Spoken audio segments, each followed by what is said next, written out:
Today we have another IPO with us, named GTA Holdings BERHAD. This GTA is not the GTA we know. This GTA Holding BERHAD is a Malaysian investment holding company established in 2010, specializing in aviation maintenance, repairs and overhaul, or we call it an MRO services, through its wholly owned subsidiary, Global Turbine Asia. It is headquartered at Sultan Abdul Aziz Shah Airport, Subang. This is the front page of its IPO, GTA Holdings BERHAD. This IPO is solely underwritten by Hong Leong Investment Bank. Upon listing, the stock code of this IPO is GTA 0469. This is the IPO timetable. The opening of application is on 19 August. Closing of application is only 1 week for us to read, for us to understand. Only 1 week of subscription period. It's closed on 26 August. These are the details of IPO. Upon listing, the last issue share will achieve approximately 1,291 million. This is the principal businesses of GTA Holding. But then it managed its businesses through its subsidiary named Global Turbine Asia. So it has generally two segments: maintenance, repair and overhaul, or we name it MRO. The another one is others. Under this MRO, it has actually two segments. The first one is proactive, the second one is corrective. Actually, it is easiest for us to differentiate what are the differences between these two segments. Proactive, it is scheduled before failure occurs. Corrective, it is scheduled after failure occurs. Under this proactive, actually it serves two elements. The first one is helicopter and also fixed wing, and then it has its own packages. For those who are interested, you can actually go through. It is very interesting. It is about aviation. So these are the brief explanations about their principal activity. The first one is proactive maintenance.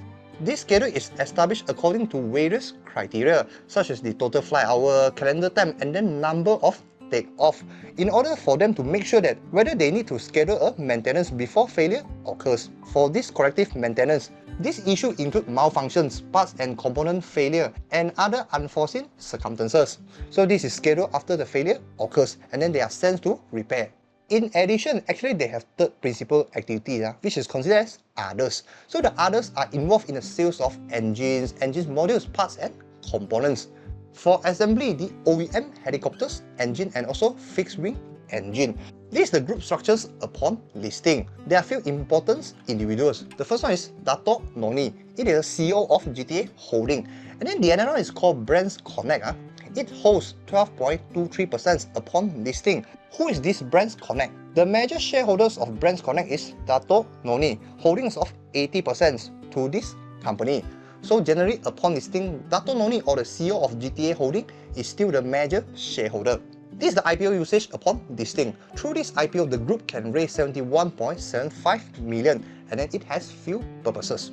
The first IPO usage is to establish a new operating facility. The group is going to use around 39 million for the purchase of properties and then the setup of the entire operating facility, comprising of CNS work, M&E, fit-out work, so on and so forth. Second usage, expansion into MRO of landing gears, wheels and brakes. Definitely these are for helicopter and also fixed wing aircraft. They are to increase their components supply. So this is very important, thereby including more recurring income, as the landing gear system is subject to recurring maintenance cycle, because the landing gears, wheel and also brakes are also required for services.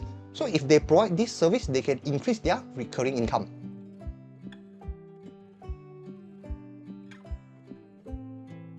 Third usage, expansions of helicopter MRO activities in the Middle East. They are going to set up or expand their business to Middle East. Fourth usage, working capital. Due to the nature of group, the cost of sales of the company is very high. So they need to allocate part of the IPO usage to fund this working capital. Now we look into their major customer, FPE 2026. Their financial year is ended 31 December, while FPE is ended 30 April. So the 4 months of financial year for this FPE 2026. And then when we glance through all the given major customer, it is approximately 100%, because the group has one major customer, which is MyDev Service Branch 1, accounted for 95.41%. So you can say their major customer is highly concentrated to this specific customer. Similarly, their major supplier in the same FPE 2026 amounted for 100%. So definitely they are relying on two major suppliers, can say 100%. The first one is Safran Group. It is an international conglomerate. The second one is EPI. This EPI is actually a German company. Before we end our sharing moment in these three versions, let's review their dividend policy. Upon listing, the group is intended to recommend and distribute the dividend not less than 33%. And then we look back their history. From financial 2022 to FP 2026, every financial year they declare dividend.